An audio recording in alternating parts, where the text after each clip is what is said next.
Good afternoon, evening, morning, whenever it is.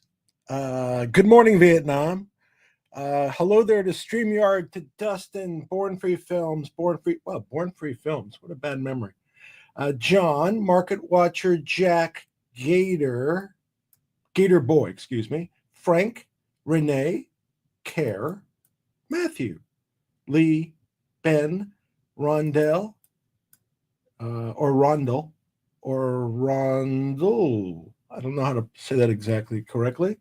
I hope you're all good. So today we're going to do another episode of GTII. You get this is kind of funny to me because you're almost seeing it in real time. Probably a very unusual view, honestly, because how often you get kind of hear kind of the inner legal side when you're not involved directly in the case, and you hear it kind of at least hopefully explained coherently. I can't guarantee that. And you hear it kind of when it's happening, not like 6 months after the fact. So it's kind of a fun for me too to expose that to everybody so they kind of hear it. And but anyway, obviously the goal is to get this stupid stock trading and everybody to make zillions of dollars and for the deal to close, etc. And that's kind of the underlying thing. So, I've been critical of the receiver and the receivers council, but I want to give them credit where credit's due. And part of that is that, and part of that, of course, is going to explain a little bit otherwise. Before we start, of course, and I notice like some people watch this for these terrible jokes. They stay for like 5 seconds and then they split. And I've been threatening this. And what I think I'm going to do is I'm going to start putting some jokes at the very end. So I'm going to kind of split them up. But for today, you're still salvaged. You're safe. And you get what you get. So what happened when the man sued his hotel for losing his luggage? Unfortunately, he lost his case. What's the difference between a lawyer and a boxing referee? A boxing referee doesn't get paid more for a longer fight. Some of these are relevant, or the subject matter might be relevant to what we're experiencing. Why did God invent lawyers? So that used car salesmen would have someone to look down upon. And last but not least, what do you call a lawyer who doesn't chase ambulances? Retired. Not retarded. Retired. Anyway, so we're talking about GTII. I've been kind of like leading you through here, hoping that the deal's going to go forward. And I think John Forrester on his X account, Twitter account, whatever it is, X hasn't stayed. Twitter still exists, but I've seen him make tweets, and he seems pretty optimistic. And in whatever communications I've had with him, he also still remains optimistic up to the current time frame. So I remain optimistic with that. No guarantees of anything. Obviously, it's not legal, financial, or birth advice. It's not even advice about what kind of animals are most common to Northern Africa. It's not advice about anything. Actually, that's what it's advice about. That it's not advice about anything. So that's what you can rely upon. Use it for whatever it's worth. But GTI has been proceeding, and a deal is in negotiations. And at the same time, there's been a bunch of tasks that have been undertaken by the receiver and the receivers council to do, because things had to be done. Part of that is, collecting monies that was owed. Part of that was trying to recapture some shares, and that's been ongoing. I think there was a mediation. As far as I know, to this point in time, I haven't heard anything to say that the mediation was successful. I guess anything's possible, and maybe at some point in time we will hear that, and that might go to part of my other issue, the real issue. But anyway, that's going on, and apparently a bunch of subpoenas were served, and then there was and what happens, this is the cycle, and for whatever reason, I couldn't tell you why. And Ben Palmer, who I saw in there, he kind of threw it out on on a Twitter X. He said, kind of just throwing this out, and thank you, Ben. If I'm sure if the receiver told Hoffman in confidence X, Y, and Z, that Hoffman, of course, would keep that in confidence. And Ben, you hit it right on the nose. So at any point, and I don't quite understand why they've chosen the tact they chose. It's obviously they haven't paid attention, is really the point. Because if they had been paying attention since day one, why wouldn't they want to work with me? And of course, if the receivers council comes to me and says, here's X, Y, and Z, for this reason, and of course, if he tells me I'm going to screw shareholders, that wouldn't be a valid reason. But if he gives me any reason, says just don't disclose it until we disclose it, of course, that's what I'm going to do. No question. And I've offered that many times. And by the way, I offer it as of today. So if the receivers council wants to make nice, notwithstanding wherever we are today, I mean, I think it's still more productive if we can work together and I can kind of see what's going on as opposed to be having to guess and call you out about everything, which isn't fun and is not super productive. I'd much rather be working alongside of you. You can keep whatever you need to be confidential, but so that we're not in the dark as to what you do. An example, for example, is what this whole live stream's about. So the way it's gone is something doesn't happen. I call it out. Something is done. There's usually some defect in it, no communication. Then I call them out again, and that's been the cycle. And that's what happened here. So, and it's still going, by the way, still going as of today. So I would request receivers council, notwithstanding whatever hard feelings you have towards me, I will drop mine also. And if you want to have a cordial relationship, I will be happy to, as long as you keep us knowledgeable, at least in a general sense, so we don't have to guess as to what you're doing. And even today, I'm going to point it out to you. I'm going to give you the example why I'm going to say it again. But if you want to work in that manner, I will guarantee you. What are you gonna? I'll give you a hammer. You can hit me in the head if I don't keep my promise here. If you tell me something in confidence and say I can't disclose it for a period of time, I won't. What? It's not going to be hard. What do you mean? If I do, you'll have evidence to say it. Of course, I won't. I don't understand your logic, but anyway, that's old. So going forward, Mr. Receiver and Mr. Receiver's Council, if you want to have a cordial relationship, but I think benefits everybody, I'm throwing myself out there. Okay. So that's where I'm going to start. And again, I also appreciate the fact that you tried to explain the $20,000. So let me get this. And this is kind of like where we started today and why I decided to do a live stream. So at some point in time, and again, very nice people out there, I have to say out there, the shareholders who reach out to me, who have all kinds of things that they tell me, and very nice people. So I'm happy to kind of, converse with the ones I can. Obviously, I can't spend all my time doing it. I've spent quite a bit amount of time, obviously, and I've kind of made you aware of that, of course. But a lot of nice people. So they get communication. So what happens is, at this point in time, the receiver and the Receivers Council won't communicate with me other than if they're obligated. That means I'm still on the service list. So if they're required to serve me with a document, I get the documents. But otherwise, they don't respond to anything I send. Nothing. They just kind of let it go. But they will respond to other people. And usually the response is related basically to a subject that I brought up previously.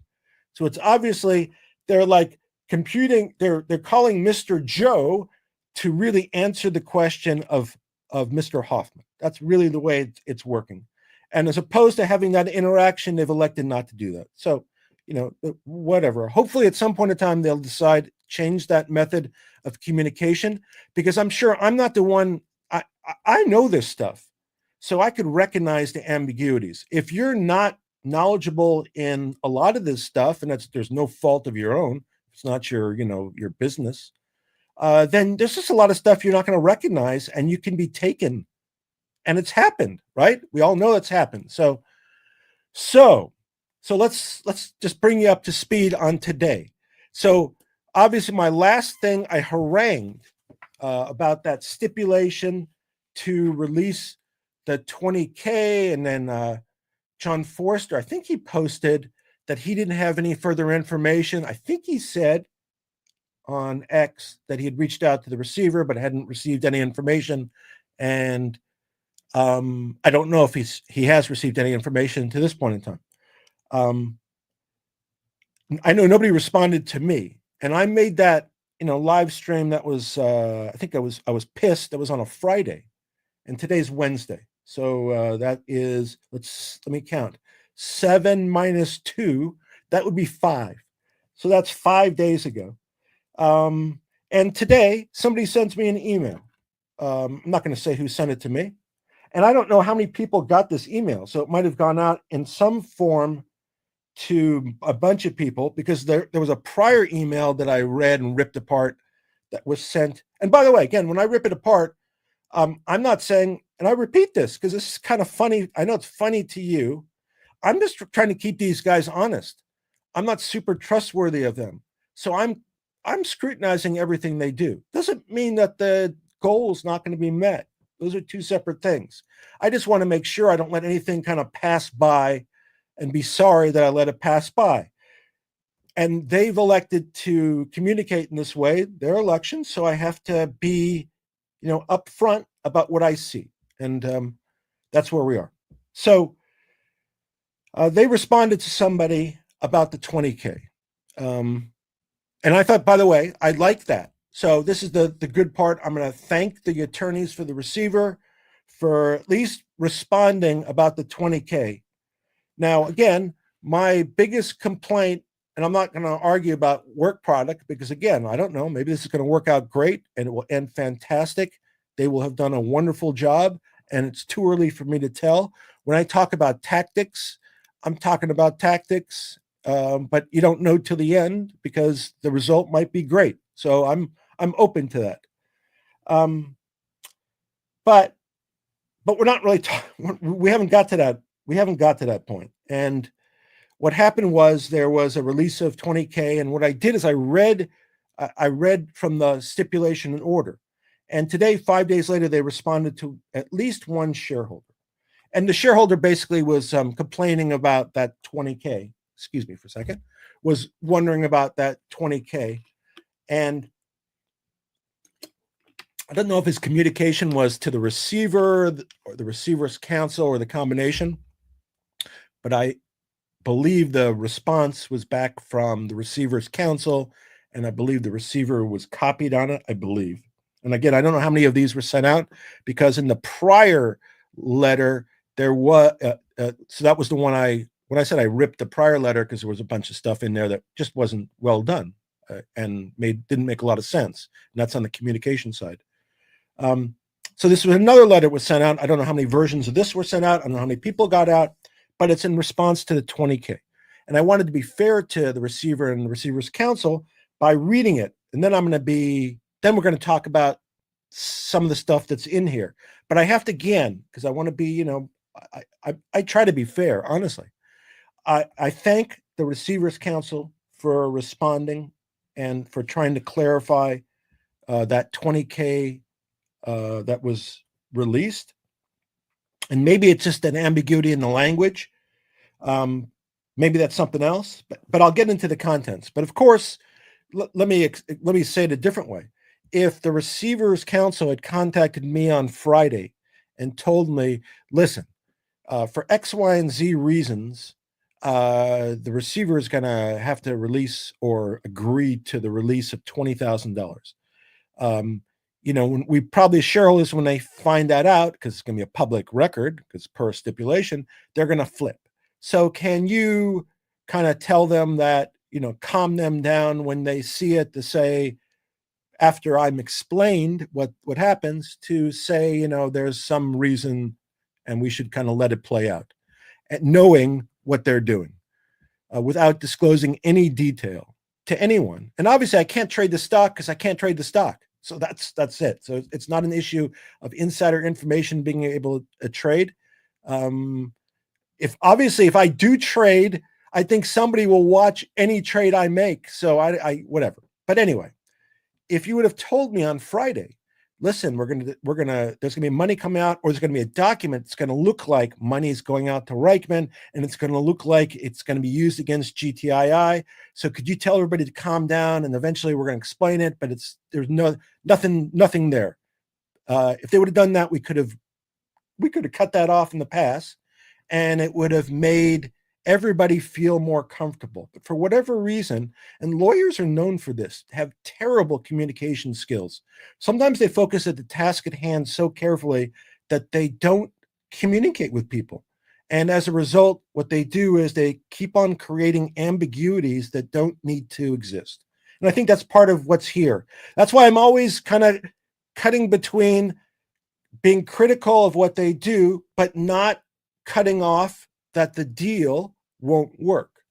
I don't want to miss anything. So when I see things, and I'm looking at it pretty carefully, obviously. So if somebody sends me something that they received or sent, or if the receiver sends me something, or there's a document filed, I'm pretty much looking at everything. So they should expect by now that they're going to get some kind of response. So again, I think it would be better if they just reached out and we had a cordial relationship, and they were upfront, and we had a much more discreet relationship. But so be it.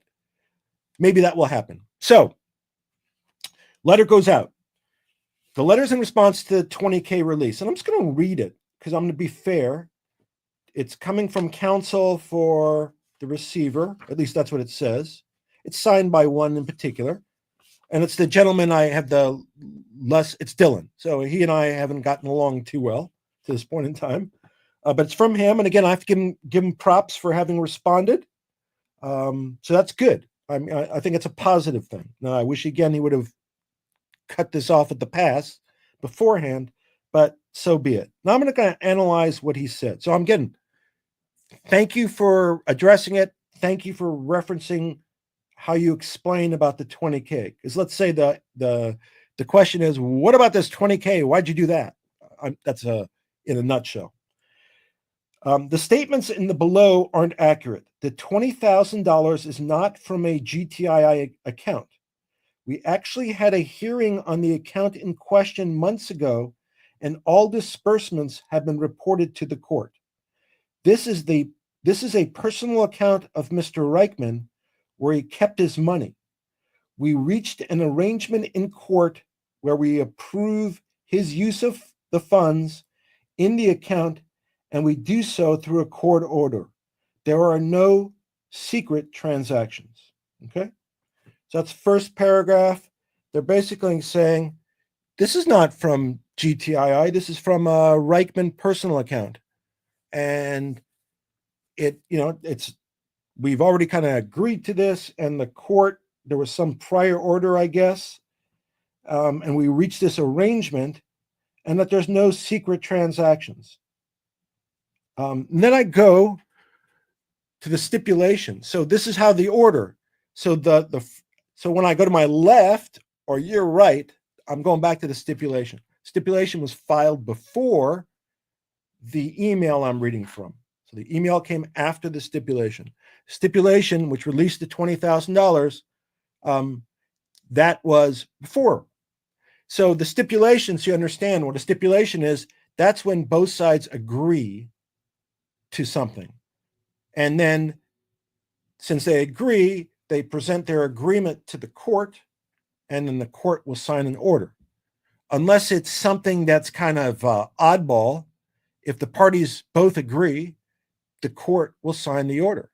Sometimes an order can be submitted and it might be available to everybody. So some other parties might have an opportunity, if they're influenced, to comment on the order. As to this particular stipulation and the order, the first time I saw it was on the 15th of August, and it had already been signed by the court. So when I saw it and it was served on me that way, the court had already signed the order. And so it was done. So there was no way of preparing for that particular transaction. So I don't know if that you would call that not a secret transaction, but it's certainly not a transparent transaction. And if you recall in the prior letter, transparency, and I've pointed out numerous times a lack of transparency. Again, doesn't mean that they can't do a great job. I'm just pointing out defects, and those defects should cause you to have your guard up and to be aware and not just accept what you're told. Doesn't mean you have to think that everybody's out to screw you, but you also shouldn't accept everything at face value. And when someone decides they don't want to interact with you, then you have to call it as you see it, because I don't want to miss something and you guys get screwed. If I'm wrong, that's so be it. These guys can say whatever they want and correct the problem. But if I miss it and you guys get screwed, then I would really, even though I'm not going to feel like I owe anything, obviously. I put my stuff in, but I would really feel really bad if I miss something. That's why as we go through it, I kind of like torture.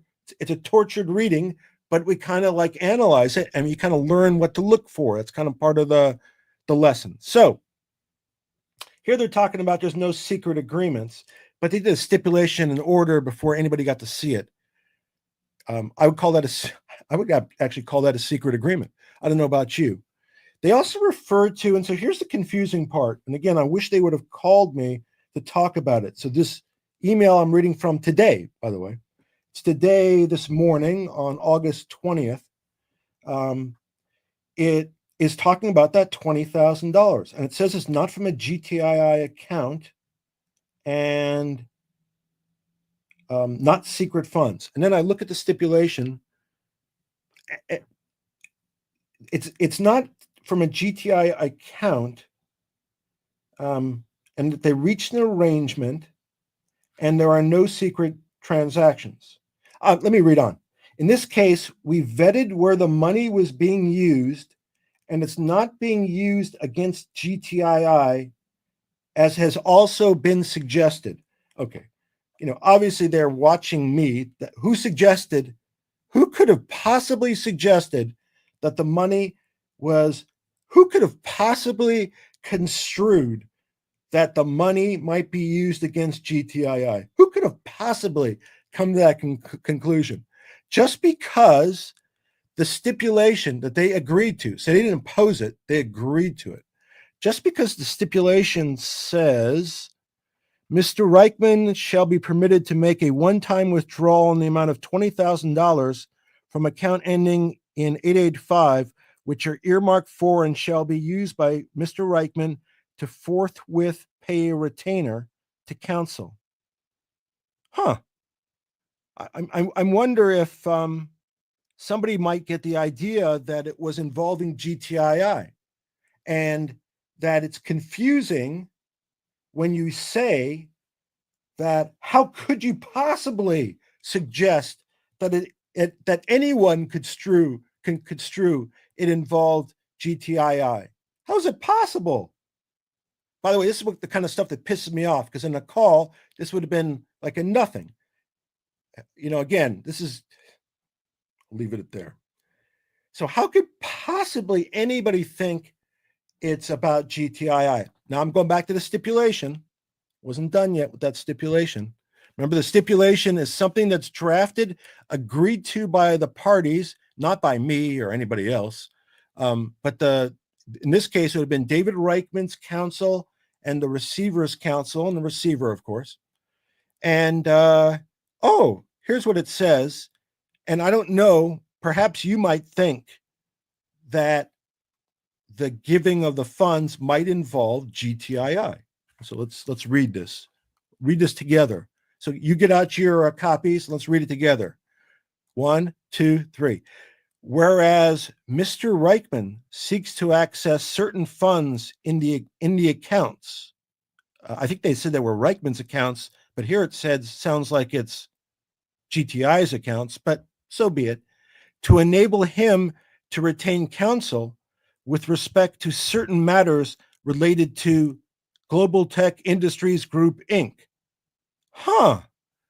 So in the letter today, they suggest they're aghast. How could anybody think that these funds could be used against GTII?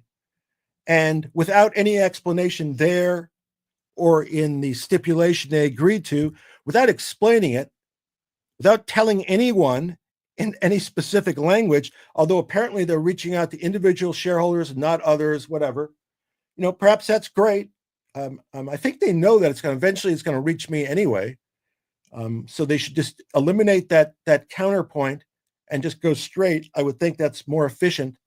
And again, I hope in the end, I don't enjoy doing this too much, but I really don't. I have better things to do with my time. And I think you guys have better things to do with your time. And again, I'm just trying to encourage you.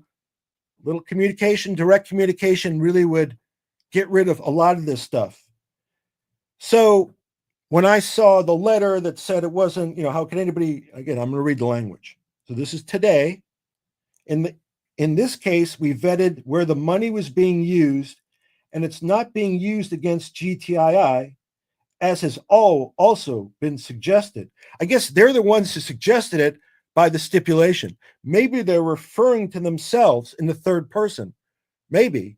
I don't think that's really what they're intending. But obviously the stipulation suggests it's related to GTI and it's giving money for him to have a counsel about GTI. Why do we want him to have any power over GTII? So it must be something for his benefit with regard to GTII, I guess. Is he getting sued on behalf of GTII and he needs money to be covered? Is some agency going after and it's deemed to be better for GTII? Is it the IRS going after him and it's deemed better for GTII? Who knows? But by the language in the stipulation, it surely suggests that it relates to GTII in some fashion. And all I can tell, I know people have been told just to wait, and I'm willing to wait. But somebody believing that they sent this today to clarify things, it's absurd. And again, just communicate like a human being and accurately. Don't just put stuff down and keep contradicting what you're putting out there. It's not helpful. And that's separate and apart from the job you're doing on the legal side. Again, one of the biggest defects that attorneys are notorious for is the inability to communicate, really. And you're exhibiting that, and it's not helpful. And it wastes money, it wastes time, wastes energy, including yours and the receivers. Could all be obviated.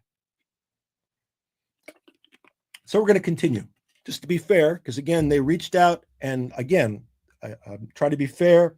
Thank them for reaching out and trying to explain. This is what this is. This is an explanation of why that 20K did what it did. We are not able to disclose further details of the use. However, the determination was made that the use is necessary and appropriate and inures to the benefit of GTII.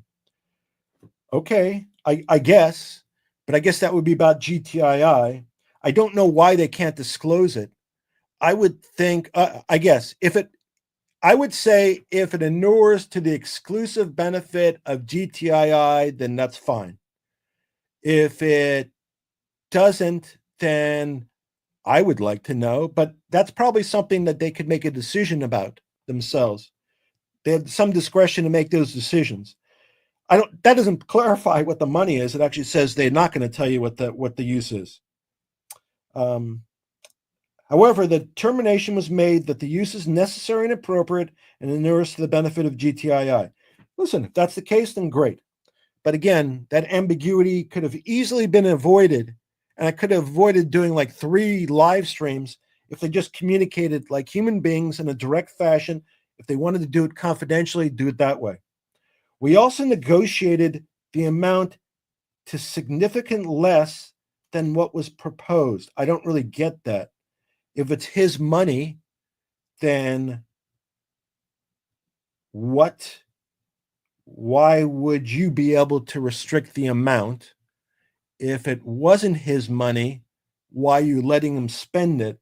It's very unclear if this was an attempt to clarify the reason you haven't done it, and I don't understand why you can't. If it's something you can't disclose because you're afraid of the reaction, that would not be an appropriate reason. If it's some other reason, then perhaps. I don't know. I'm just saying that, I appreciate the attempt to explain the 20K, but I've already pointed out inconsistencies between the letter of today and what's in the stipulation, or at least raising questions about what's in and being in consistent. You've indicated that he's using the money. It's apparently for the benefit of, or it's not even that it will benefit, but it will inure to the benefit of GTII, and that you negotiated it down. I think we're entitled to more information unless you think that's going to somehow, if you really believe it's going to somehow kill GTII or kill the deal because it's disclosed, as long as all the parties know, then I understand you not disclosing. If there's some other reason, then I don't. I will leave it up to you to make that decision. At some point in time, it's obviously going to become obvious, and we'll be able to look back at it. But I'm going to accept it, as I said, I'm going to accept it at face value that when we find out about it, we're not going to come back and look at this thing and say, WTF. So I'll assume it. So in sum, this is the last sentence of that paragraph. In sum, the least amount of money necessary from David Reichman's own account for a purpose that would benefit GTII. I don't know. I mean, that's so vague. I'll wait. But, maybe if David Reichman was in better health and he could earn more money, it would benefit GTII. So maybe they're going to send David Reichman on a vacation to improve his health because that will inure to the benefit of GTII. Just kidding. I'm not really serious about that.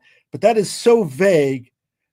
You might as well tell me that Mickey Mouse is going to be joining us too. It means nothing. So if you're not going to be, meaningful in your disclosure, and then don't say a bunch of generalizations that are meaningless, which that is. Likewise, there were allegations that this was done after hours on a Friday. No, that what I primarily said was I saw it after 5:00 on a Friday. And when I looked at the document, it said 5:10 p.m. I didn't know who filed it. I'm just saying when it was received and what the timestamp was on it. It certainly wasn't early in the day. Are they saying that they filed it in the morning and it took all day to get it filed? They certainly didn't talk about it with anybody beforehand. So what's the point? That they didn't disclose. Okay, I'll take their position here. So let's say instead of 5:00 on a Friday, that they filed it at 4:00, but they didn't disclose it to anybody, and the order had already been entered by the judge. Do I find that argument meaningful? No, I don't. So those kind of the BS arguments to me. That's a time-wasting argument, meaningless nonsense. Again, if you're going to respond, you don't need to respond like that. It's meaningless. You're directing it at me. If you want to watch the entirety, I referred to the timestamp of the document because I literally was preparing an email, and while I was preparing the email that I didn't send till much later, I saw the stipulation, and then I saw the timestamp on the stipulation. I think it said 5:10. That's my recollection. I think 5:10 or 5:16. I don't remember which one. I thought it was 5:10.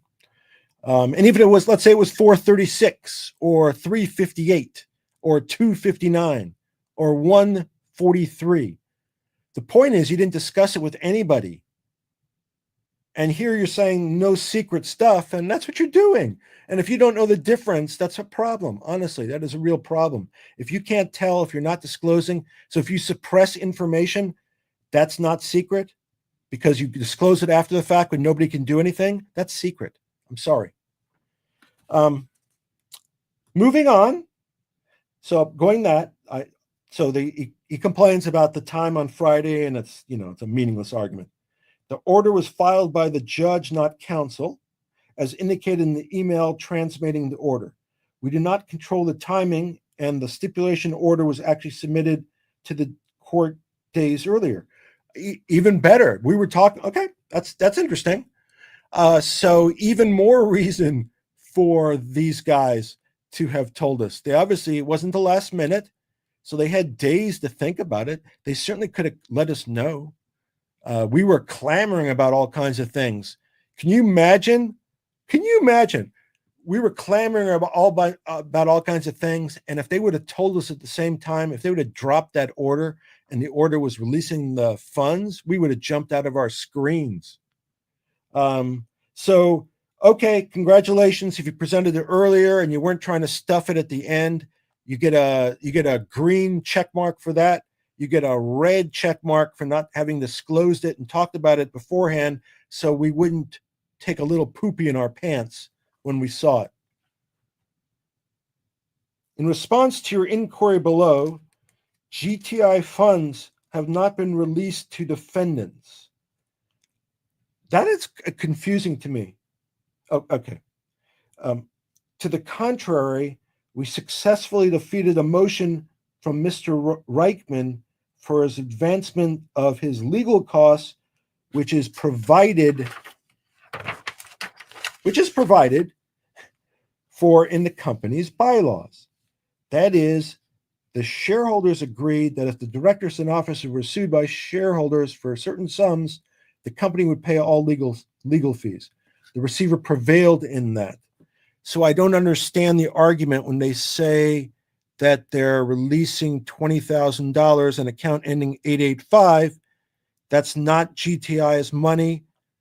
If it's not a GTI account, don't you claim, I think this is what the receiver claims in all those various reports, that I think he claims that, if I recall, and you guys correct me if I'm wrong, maybe I'm wrong, I thought the receiver claimed that Mr. Reichman engaged in all kinds of shenanigans with regard to GTII taking all kinds of money.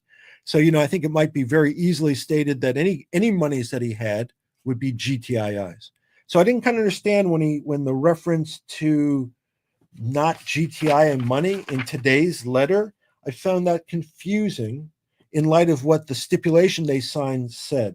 I'm sure there's an explanation, but it's confusing. And again, for somebody trying to make a communication to a bunch of investors to clarify something, it fails, as do most of their filings, to be honest. If one of their goals is to advise shareholders and keep them apprised in a way that shareholders would understand, they've failed. I gave them, even early on, and it's open, it's still open if you want to come on. I gave an opportunity for the receiver to come on, for the receiver's, I figured the receiver wouldn't come on by himself, the receiver's counsel, they could, happy to have them on if they want to, state their pitch, make people feel better. Happy it stays open. Offered them before, offered them again. And again, this is, the other half. One half is Forster and things sounds like it's moving forward and everybody sounds like they're helping for the deal. And I'm hoping for the best on the audit that I don't know what happened to it, but I'm hoping for the best. And that's going on. So I'm optimistic. On the other side, I hear all kinds of stuff and I point out inconsistencies, and that stuff makes me uncomfortable.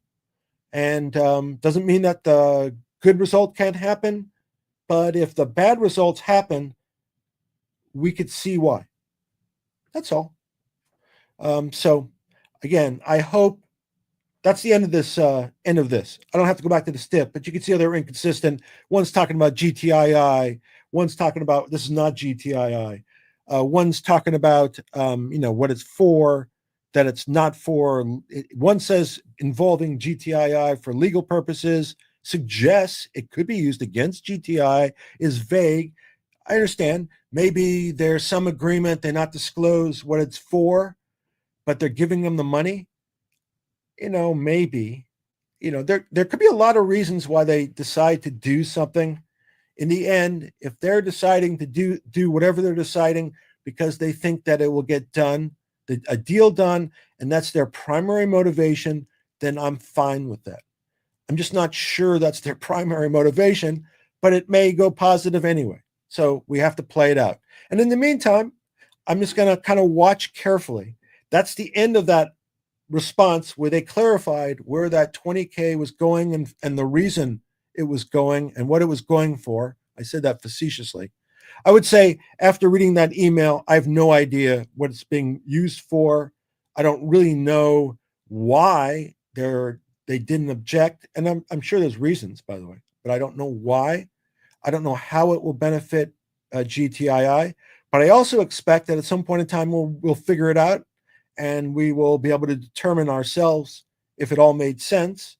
When I point out inconsistencies or what appeared to me to be inconsistencies, it just makes me a little bit more cautious about things. Again, I remain hopeful, but as time goes on, I'll continue to analyze things as we go on. And if, as a group, and I appreciate any comments that people have after the fact, I absolutely do. It's too hard for me to read with my one eye and I bend over like that. That's why I usually don't. When I can see a comment, I do. Hi, Deborah, by the way. Thank you, by the way. When I see comments, I try to, but since I'm blind in the comment eye, I'm the only person, I think, one of the very few people on YouTube that has a blind comment eye, as far as I know. So I feel I'm very special with that. But anyway, as from this point forward, obviously, when I see something that I think is out of line, I'll call it out, and I'll try to put it in perspective for you. So, I do try to paint a parallel channels. One is the deal and getting it trading, and one is how things are being communicated, how things are being handled, my relationship with them. And that's, again, different. And one could be terrible and one could be good, but we better if both were on the same keel, because it would make everybody feel better and would probably cost everybody less money. So I'm going to leave it there. For all you that hung out with us and me and everybody else here, I appreciate everybody who kind of hung out there. Thank you again for hanging out and keeping me company. And I'll keep you apprised of everything that's going on. Be well, take care, have a great day, and